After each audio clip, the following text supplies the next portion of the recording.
Bagaimana jika perusahaan tidak memberikan alat pelindung diri untuk bekerja? Apakah langkah hukum yang bisa dilakukan pekerja? APD, alat pelindung diri ini menjadi sebuah kewajiban karena ini bagian dari sistem manajemen K3.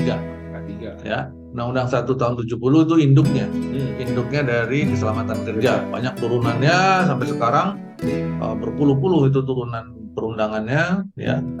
Itu silakan dibaca. Ada salah satunya bicara tentang kewajiban perusahaan untuk menyediakan alat-alat keselamatan kerja kepada karyawannya, kepada pekerjanya. Nah, apabila si perusahaan tidak memberikan alat keselamatan kerja, istilahnya di sini disebutkan alat pelindung diri, apabila itu termasuk yang bersifat standar dan dibutuhkan serta wajib, maka terjadilah pelanggaran terhadap ketentuan K3. Ya. Berhati-hatilah tentang ketentuan K3 ya Bapak Ibu. Seingat saya pelanggarannya itu cukup sanksinya cukup keras. Ya, kalau untuk K3 itu sanksinya keras karena urusannya sama keselamatan. Ini mengancam keselamatan diri, jiwa karyawan dan teman-teman yang lain. Ya. Nah, langkah hukumnya apa yang bisa dilakukan pekerja?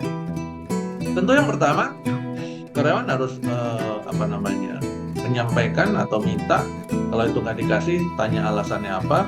Kemudian kalau memang perusahaan menyatakan tidak mau memberikan itu, misalkan dia bekerja di bagian stamping itu yang nyetak besi itu Pak, jeblang gitu kan. Nah, dia mesin stamping misalkan atau mesin molding, itu kan panasnya luar biasa mesin molding itu. Kemudian mereka tidak diberikan safety shoes misalkan. Ya, safety shoes itu menurut audit K3 di perusahaan tersebut masuk kategori yang wajib dipakai, masuk ke area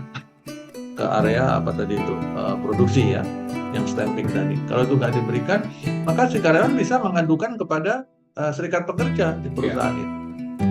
Ya, biar serikat pekerjaan yang berdiri. Ya. Pak, bagaimana kalau di perusahaan tidak memiliki serikat pekerja?